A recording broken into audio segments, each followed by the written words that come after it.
Welcome back. I'm Sunir, President of Cloud Software Association and President and the CEO of AppBind. Welcome to another Agency Connect one-on-one. I'm here with Richard Walsh from Continuud, an incredibly interesting agency focusing in the healthcare sector. I loved the pre-interview, just learning what you're doing. Tell the folks about yourself, what you guys do, who your customers are. Yeah. So Continuud is a patient retention technology agency. What we do is we work with small community health organizations to help them engage new clients using programmatic advertising, retain those clients in care by implementing digital communications, streamlining their care, and really helping organizations understand how to build a positive digital customer experience into that healthcare space, and then implement infrastructure so they can sustain that business, sustain those clients, and help them become advocates for their own health. So we have a variety of services that are really built on top of other agencies so that we can scale rapidly and help our clients address needs in their own space. Well, what I love talking about to you is I actually did not know whether you're an agency or a tech company because of the sheer depth of what you're offering on your homepage. So and it was quite amazing how far you had gotten with your services and bringing tech in. So you tell us a little bit more. I think that's even more interesting than anything else we're going to talk about. It's like, how did you end up wrapping services around all these other products and other companies? Like, what are you doing? Well, honestly, we just started as a marketing agency working within the space. We were able to bid for a large state contract that we were awarded to utilize digital advertising to identify people specifically within the HIV space, identify people who are at highest risk for contracting HIV and help them engage in testing and treatment at the centers closest to them. And so what we did is we partnered with BuckSense, which is a programmatic advertising partner, to implement that outreach throughout the state. And we did all of the creative and everything in-house and worked with them to implement it across 50 million different platforms. And what we found is it's a really effective way to engage individuals in healthcare. It helps break down the barriers and the stigma that people face, especially with that type of care, and engage them in care. And we were able to reach people who otherwise would never have sought treatment because they weren't aware that they were at risk or they had misconceptions about the care. So it was a really great way for us to sort of step into that space. Once we were there, just as sort of an ethos of our company, we build products around client needs, verified client needs. We will sell a product that doesn't exist and then build it once we know that the need is there. So my business partner and my husband actually spent a lot of time in the offices of our clients, just driving across the state, spending time with them, talking and interviewing their leadership and all of the staff that he could get in contact with to determine what are some of the biggest pain points that they have and how does that translate when we're talking about client experience. We both have backgrounds in development, with user experience really being that sort of focus of ours. And so we wanted to look at what sort of technology can we bring into these spaces to move them away from these pen and paper workflows and build really positive client experiences so that people want to come back. They want to stay engaged in their care so that they feel like they are in control of their own healthcare. And that's where all of the other services that we have now really came from, is that focus and that listening to the client and selling products that didn't exist, but we knew could be built. So it's important to go into that story because it comes from the client's point of view. I know the listeners here are a lot of software companies, product companies, and they're like, why are we going down this journey? But what happened was, is you're bringing a lot of tech now. You're selling, it looks like you're selling a product, but what you've done is packaged up a bunch of other products and turned it into a product for the customer. And you actually started selling hardware. You got you said you're like the biggest hardware seller to a lot of these companies. And then therefore you had to you expanded your services around, hardware. You're becoming an MSP by accident. So tell us a little bit about that story. Because that's interesting too. So when COVID hit, we found that a lot of organizations were rapidly closing their doors. They weren't seeing their clients face to face. Everybody sort of had that initial freak out. And a lot of healthcare moved to the digital front, right? So telehealth really came to the forefront. We finally were able to break through on telehealth in a way that was previously impossible. It was an abysmal sort of rollout for the first 20 years. And then suddenly with the rise of COVID, people were moving into telehealth as the primary way of engaging with their clients and for clients to access care. The problem is that of any physician, roughly 15% of their population are going to be under-resourced. They're not going to have reliable access to home internet. They're not necessarily going to have access to smart devices or data plans. So that entire population was just left behind, as they traditionally are. And we knew that we needed to make sure from a chronic illness management standpoint that COVID was not the reason that these illnesses overcame individuals, that there was another roadblock to their healthcare when they already face a lot of obstacles accessing care to begin with. So we brought to market our patient tablet access program. I have a history of deploying enterprise level hardware to help digitize industries. And so we just brought that into the medical space. So what we did is we partnered with Verizon. We're a Verizon preferred partner. We then were able to access Verizon's largest logistics partner, who handles all of our distribution and logistics for our company. We partnered with MobileIron as an MDM solution, and we worked with our clients to design interfaces to meet the needs of their individual clients. And we made it open and collaborative. So not only do we work with our clients, the healthcare providers, but we work with the other providers in their network, the other mental health providers, nutrition providers that are also seeing these clients. And we allow them to interact. So each client gets an individualized, customized interface that is unique to their treatment plan. And that tablet can be delivered directly to their client doorstep. It comes with a 4G data plan. And now they're able to access care. Our clients are able to bill for remote patient monitoring and more frequent client interactions. We're seeing positive clinical outcomes across the board. And the best part is it integrates with all of our other services. We're now seeing a lot more data come through on each of these clients that we can use to improve our services and that our clients can use to improve the way that they provide care to clients. That's such a great story. And, just to, summarize what I heard and what I hope the audience on my side are hearing from this is, first, you led with the customer problem caused by the world today. And nothing happens in our business unless the client needs it and has a problem. I think a lot of people forget that. They're pushing products through you, like sell it to your customers. Like, oh, no. But the other part of it is you were a marketing agency, we turned into an MSP, MobileIron. I mean, come on, that's not a marketing agency tool, but you were set up internally to be able to manage vendors. So you're able to look around for technology to solve your clients' needs without the fear of bringing them into your client projects. And you're able to therefore expand not only your services you're selling, but also the scope of how you're helping customers, which is where it comes down to, which is, the whole point of it all.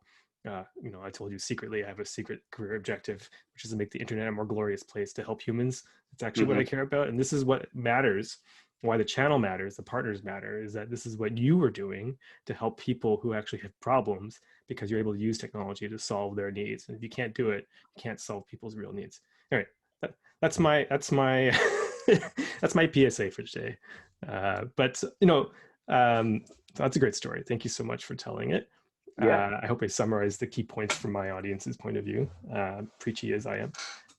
So I have a question for you. So you work with a lot of vendors as a result, a lot of product companies. Some are better than others. Some are better experiences than others. You don't have to name names, or you can if you'd like, but I'm curious, since you have a wide range of experiences, who's been the most disappointing company you've worked with, and why? What happened? How did they let you down? Yeah, so we're really focused on becoming a data company. That's where we want to be. We want to help all of the players in healthcare understand when and why chronic clients will leave care. Because when an individual leaves care, especially with an HIV, the lifetime cost of treating that client doubles to over $600,000, right? That's a major balloon. So data is a really important part of our business and the infrastructure that we're building within our clients' organizations as well. So we focus a lot on how do we build partnerships with agencies that can help us collect, analyze, and feed that data back to our clients. And so I won't name names, but there's a pretty large form and data company that we partnered with. And the partnership building, the training, all of that went really, really well for us. We had a pretty strong grasp of what their platform is and how we can utilize it. And we felt really well supported in those early onboarding phases. But when we went to start to sell that platform to our clients, we started to hit a lot of roadblocks. Suddenly, the pricing structure was not as clear as it had been in the onboarding process. The support kind of really fell away quickly. When we needed to start onboarding clients into it, we weren't feeling as well supported. We didn't have the tools and resources that had been promised to us, to the point where we actually just stopped the partnership. We stopped offering that rollout to our clients And we went back to the drawing board. And what we ended up doing is turning around and partnering with Jotform, which has all of the same features that we needed at a much more affordable price and an incredibly friendly and supportive team there. Our SLAs on support, they sped up rapidly just by the sheer fact that Jotform was there to support us. Their pricing is transparent. We're not having to go back to our clients 2 or 3 times during a sales process and say, actually, it's going to be a little bit different, a little bit more expensive, and have to do that 2 or 3 times, which just burns that relationship with your clients, and not something that, our reputation is that we are very straightforward, we are very transparent, and that kind of model did not work with us, and it does not work with our clients.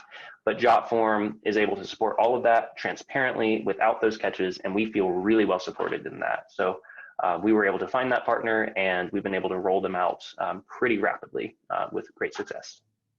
That's a great, first, Brian, I would be very happy to hear you said that about the partner program. So I'll pass on the kudos.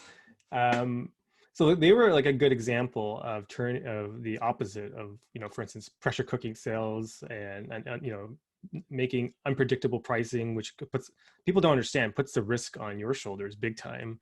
And it's any risk they push to you is actually 10 times more felt between you and your clients, because you're selling trust, expertise, reliability to a very anxious customer. That's why they hired you. This has been a common theme actually in these Agency Connect one-on-ones, is the pricing should be standardized and simplified. Are there any other partners you worked with that you point to that have been really stellar for you, that are good examples? Yeah, I'll say that BuckSense actually has been one of our strongest partners.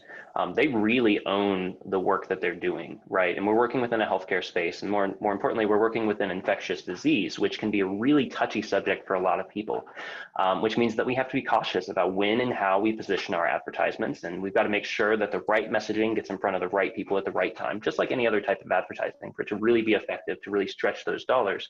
But BuckSense really owns that. And they'll come to the table with us every single week to talk about new strategies. They'll bring new partners to the table. They have expanded their network just to meet the specific needs of our audience. And they are, Stephen from BuckSense will call me out of the blue and say, hey, I've got this new idea. I don't know if it's going to work, but I'd like to put it out there and see if maybe this is something that we can partner on. You want to give it a shot? And they're really invested in this in a way that I wouldn't normally expect an agency to be. And they have been a really big reason in why we've been successful in this type of digital outreach. One part of that story that I don't think a lot of people may appreciate is a lot of agencies actually partner with other agencies in a very direct way, because you don't do it all. You're putting together a network of support and services, but the same partnership dimensions apply. Listening to that story, is like they really understood you and your needs from your client's point of view, and you are not just a dollar figure to them. You are a human being supporting other human beings in need, right? And then the business is how it works. But they understood you, and they heard you, and they heard your clients, because you're actual people who are trying to get something done in the world, which I think is often lost in partnerships. So that's a great story. And my final thing I'd like to ask you, just a final takeaway. And we all know that agencies get hit up by vendors all the time. I bet you must get an email a day. A lot of them are very silly emails. How would you, if you were giving advice to someone reaching out to you, what would you say they should do to focus on if they actually want to establish a partnership with you as a vendor? I have to say that the majority of our partnerships have come out of word of mouth referrals from other people. I will trust other people's lived experiences that I can refer to over a sales pitch, because having worked in marketing, I know exactly what I'm looking at when I get those emails or when I get that phone call. And so if you really want to sit down and talk with me about your business, I need to know that somebody else that I know trusts you, or somebody that I respect trusts you with their business. And so that's really all that I have to say on that. Is I don't necessarily pay much attention to those emails and those phone calls. Most times they're immediately marked as spam. That's vicious. Hey, we're all busy, and email management is probably the least favorite part of my job. So anything I can do to keep that inbox clear. Wow. Yes, spam rating, everyone's nightmare. We're just trying to be friends that give me money. That's how it is. Well. All right. Thank you so much, Richard. I really appreciate you making the time And I think your story you were told is the most true story about what's really happening. It's clients' needs first. We're trying to Hmm. help them succeed, and then I need the tools to make them succeed. Right? That's what you're basically saying. If I was going to Exactly. summarize it. So thank you for telling that. And all right, Yeah, take care, everyone. absolutely. Appreciate the time.